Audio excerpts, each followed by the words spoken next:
You throw a ball straight up from a rooftop 160 feet high with an initial speed of 48 feet per second.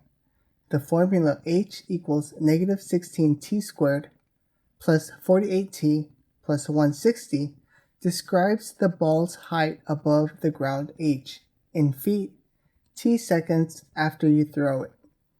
Now the ball misses the rooftop on its way down and eventually strikes the ground. How long will it take for the ball to hit the ground? So the ball hits the ground when h, its height above the ground, is 0 feet. So we're going to substitute 0 for h in the given formula and solve it. So when we do that, we get 0 equals negative 16t squared plus 48t plus 160. So now we're going to look for a common factor, and we're going to factor this.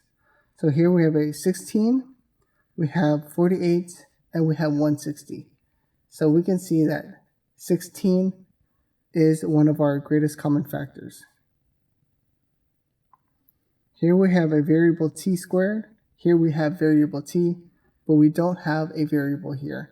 So this means our greatest common factor is just 16. So we're going to factor out 16 from each term.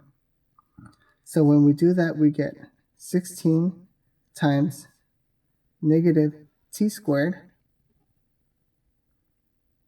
I guess we can factor out a negative so that we're not working with a negative t squared. So here we have negative t squared. 48 is a multiple of 16. 16 times what is 48? That's 3. Since we have a positive, we're going to have negative t. 16 times what is 160? Well, that's 16 times 10 is 160. Here we have a positive, so we're going to multiply negative 16 times negative 10 to get a positive. So now here we have t squared minus 3t minus 10. So now we're going to try and factor this. So here we have t squared, so we can write t as our first term. Now we're going to find our multiples of negative 10.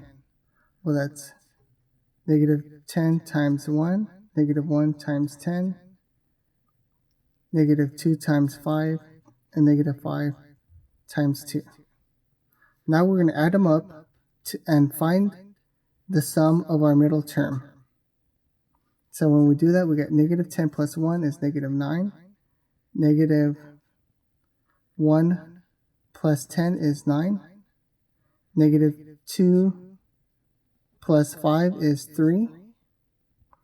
Negative 5 plus 2 is negative 3. So this is our multiple. So here we have negative 5 plus 2, and we're going to bring down our negative 16. So now we're going to set each of our equations equal to 0. But we're not going to set our constant equal to 0 because negative 16 does not equal 0. All we have to do is get one of these terms to equal to 0, because negative 16 times 0 would be 0, and whatever this would also be 0. So here we're going to set t minus 5 equal to 0, and here we're going to set t plus 2 equal to 0.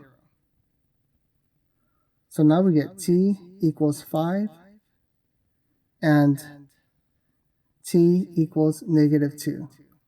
Now because we can't get a negative time, our answer is t equals 5 or 5 seconds.